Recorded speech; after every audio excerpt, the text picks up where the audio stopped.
তো মেন্ডেল আমাদের জেনেটিক্সে ডমিনেন্সের ওপরে সূত্র দিয়ে গেছে, যেখানে দুটো অ্যালিলের মধ্যে সবসময় একটা অ্যালিলই বলবে, মানে একটা অ্যালিল চুপ করে থাকবে, একটা অ্যালিলই তার কথা বলে যাবে। এটা তো একটু নাইনসাফি হয়ে গেল। সেই জন্য কিছু কিছু ক্ষেত্রে এমনও দেখা যায় যে যেখানে দুজনেই বলছে, বলছে কি তুই বলবি না আমিও বলবো, তাহলে দুজনেই বলবো, দুজনেরই কথা থাকবে।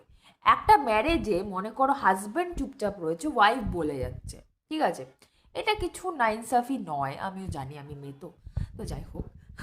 তো এটার ক্ষেত্রে যদি তোমরা একটু ছেলেদের যদি নাইনসাফি লাগে, তাহলে কিছু কিছু ম্যারেজ আছে যেখানে দুজনেই বলছে, দুজনেরই কথা থাকছে।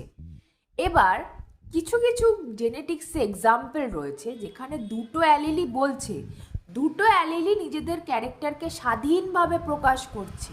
কোন কোন ক্ষেত্রে প্রকাশ করছে সেইগুলোর নামই হচ্ছে কোডমিনেন্স, সহপ্রকটতা।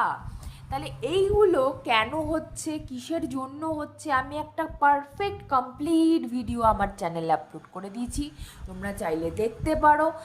আর এর এক্সাম্পল হচ্ছে এবিও ব্লাড গ্রুপ, এবি যাদের ব্লাড গ্রুপ হয় তারা কেন, সেটাও আপলোড করা রয়েছে। আচ্ছা, কিভাবে তৈরি হচ্ছে কোডমিনেন্স সেটাও আপলোড করা রয়েছে। তোমরা যদি দেখতে চাও, একটা কমপ্লিট ভিডিও আমি আপলোড করে দিচ্ছি, তাও তাড়াতাড়ি করে দেখে ফেলো। Thank you.